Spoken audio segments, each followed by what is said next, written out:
मुबारक की बात है, ख़ासकर पहलगाम कॉन्स्टिट्यूंसी के लिए कि एक अच्छे स्कॉलर, PhD स्कॉलर अपना सब कुछ छोड़ के अपनी गरीब आवाम के लिए सोचा इन्होंने। तो निज़ामी साहब, आप बताएं हमें किस बिना पे आपने आज जो अपना नॉमिनेशन यहाँ पे किया है, क्या सोच के, क्या, क्योंकि आप बहुत बड़े स्कॉलर हैं, आप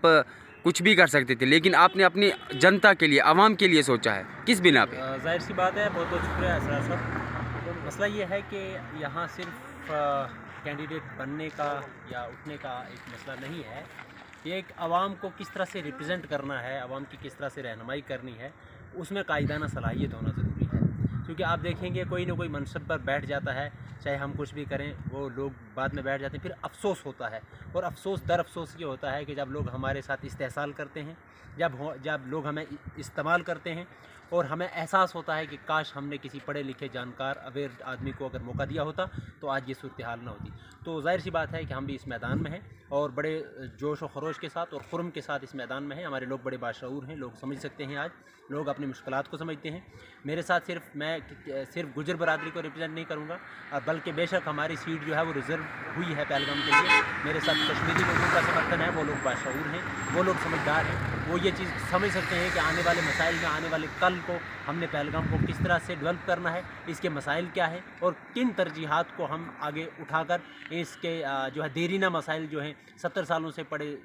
जो इस वक्त रुके हुए मसाइल हैं, उनको हम किस तरह से उजागर कर सकते हैं और उन मसाइल का हल कैसे ढूंढा जा सकता है। एक बाशऊर इंसान, एक पढ़ा लिखा इंसान ही समझ सकता है कि एडमिनिस्ट्रेशन के लेवल पे, गवर्नमेंट सतह के लेवल पे और नेशनल लेवल पे किस तरह से अपने मसाइल को उजागर करना है और उनका सद्देबाब किस तरह से करना है। ये चीज़ें जब तक हमारे जहन में नहीं होंगी, कोई जानकार आदमी नहीं होगा, तो ये हमारे लिए बदकिस्मती की बात रहेगी। हम जो है, मेरे तमाम वर्करानान, मेरी खुद की यही कोशिश है, हम इस जदोजहद में बड़ी जोश व खरोश के साथ जारी हैं और हम ये कोशिश करेंगे कि आने वाला जो आदमी हो वो कौम को अच्छे से सलाहियत के साथ पेश कर सके और मसाइल को हल कर सके। एक पढ़ा लिखा आदमी हो जो दागदार ना हो, जिसका जो है प्रीवियस रिकॉर्ड वो एक